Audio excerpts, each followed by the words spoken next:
আজি আমি আলোচনা কৰিম ক্লাস 11 পলিটিক্যাল সায়েন্সৰ চ্যাপ্টাৰ 2 স্বাধীনতা। প্ৰথমটো কোৱেশ্যনলৈ আহো। লিভাৰ কোন ভাষাৰ শব্দ? লেটিন, ইংৰাজী, ৰোমান নে গ্ৰীক? শুদ্ধ উত্তৰ হ'ব Latin.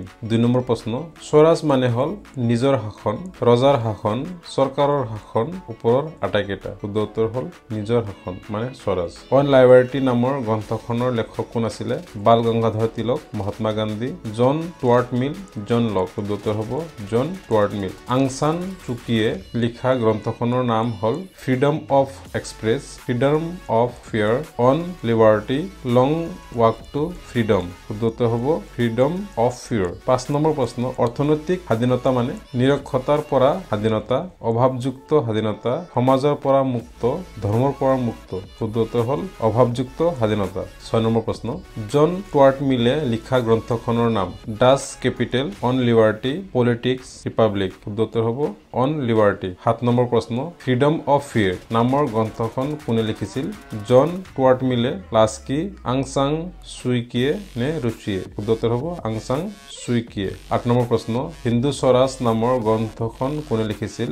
Nelson Mandela, Mahatma Gandhi, Rousseau, John Locke? শুদ্ধ উত্তৰ হ'ব মহাত্মা গান্ধী। 9 নম্বৰ প্ৰশ্ন, উদাৰতাবাদ মানে? সমাজ ব্যৱস্থা, সংস্কাৰ, স্বাধীনতা, প্ৰাধান্য? শুদ্ধ উত্তৰ হ'ব সমাজ ব্যৱস্থা। 10 নম্বৰ প্ৰশ্ন, নেলছন মেণ্ডেলাৰ প্ৰিয় খেল আছিল বক্সিং, ফুটবল, ক্ৰিকেট, ভলীবল? শুদ্ধ উত্তৰ হল বক্সিং। 11 নম্বৰ, উদাৰতাবাদৰ প্ৰধান দিশ এটা কি? এই চাৰিটাৰ ভিতৰত কোনটো দিশ হয়? ধ্ৰুপদী, আধুনিক, সনাতন, স্বাধীনতা? শুদ্ধ উত্তৰ হ'ব ধ্ৰুপদী। 12 নম্বৰ প্ৰশ্ন, আধুনিক উদাৰতাবাদৰ এটা মূল নীতি উল্লেখ কৰা। ব্যক্তিৰ প্ৰকৃতিক অধিকাৰ, ৰাষ্ট্ৰ নে আৰোপণ? শুদ্ধ উত্তৰ হ'ব ব্যক্তিৰ প্ৰকৃতিক। উদাৰতাবাদৰ এটা দুখ হল সিদ্ধান্ত, দায়িত্ব, ইচ্ছাকৃত নে প্ৰতিক্ৰিয়াশীল ধাৰণা? শুদ্ধ উত্তৰ হল প্ৰতিক্ৰিয়াশীল ধাৰণা। 14 নম্বৰ প্ৰশ্ন, চিৰন্তৰ সতৰ্কতাই স্বাধীনতাৰ মূল, এই কথাষাৰ কোনে কৈছিল? Jefferson, Rousseau, Hegel, Aurobindo? শুদ্ধ উত্তৰ জেফাৰচন। 15 নম্বৰ প্ৰশ্ন, স্বাধীনতা আমাৰ জন্মগত অধিকাৰ, আমি ইয়াক পাবই লাগিব, এই উক্তিটো কাৰ?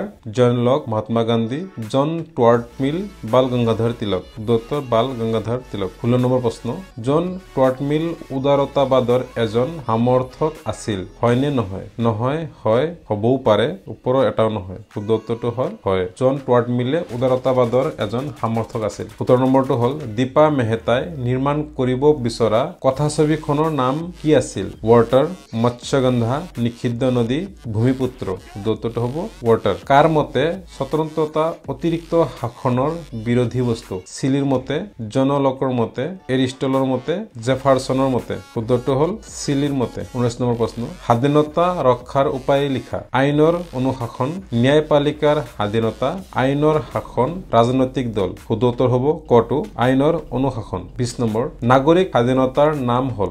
জীৱনৰ স্বাধীনতা, ধৰ্মৰ স্বাধীনতা, জাতীয় স্বাধীনতা, ব্যক্তিগত স্বাধীনতা? শুদ্ধ উত্তৰ জীৱনৰ স্বাধীনতা। 21 নম্বৰ প্ৰশ্ন, অৰ্থনৈতিক স্বাধীনতা উল্লেখ কৰা। জীৱিকা অৰ্জনৰ স্বাধীনতা, সমান কামৰ বাবে সমান মজুৰি লাভৰ স্বাধীনতা, নিৰক্ষৰতাৰ পৰা স্বাধীনতা, অভাৱযুক্ত স্বাধীনতা? শুদ্ধ উত্তৰ হ'ব জীৱিকা অৰ্জনৰ স্বাধীনতা। 22 নম্বৰ, সকাৰাত্মক স্বাধীনতা মানে কি আছিলে? যিকোনো কাম কৰাৰ স্বাধীনতা, বাধাযুক্ত স্বাধীনতা, বাধাযুক্ত, ইয়াৰে এটাও নহয়। শুদ্ধ উত্তৰ বাধাযুক্ত স্বাধীনতা। 23 নম্বৰ প্ৰশ্ন, স্বৰাজ ধাৰণাৰ লগত জড়িত ব্যক্তিজনৰ নাম? Aristotle, Mahatma Gandhi, Aurobindo, Karl Marx? শুদ্ধটো হ'ব মহাত্মা গান্ধী। লাইবাৰ কোন ভাষাৰ শব্দ? আৰবী ভাষাৰ নে ফৰাচী, পলিচি নে লেটিন? শুদ্ধ উত্তৰ হ'ব লেটিন ভাষাৰ। লাষ্ট প্ৰশ্ন 25 নম্বৰ, নেলছন মেণ্ডেলা কৰ ব্যক্তি হয়? দক্ষিণ আফ্ৰিকাৰ আছিল তেখেতে নে আমেৰিকাৰ আছিলে, আফগানিস্তান নে কোৰিয়া? শুদ্ধ উত্তৰটো হ'ব দক্ষিণ আফ্ৰিকা।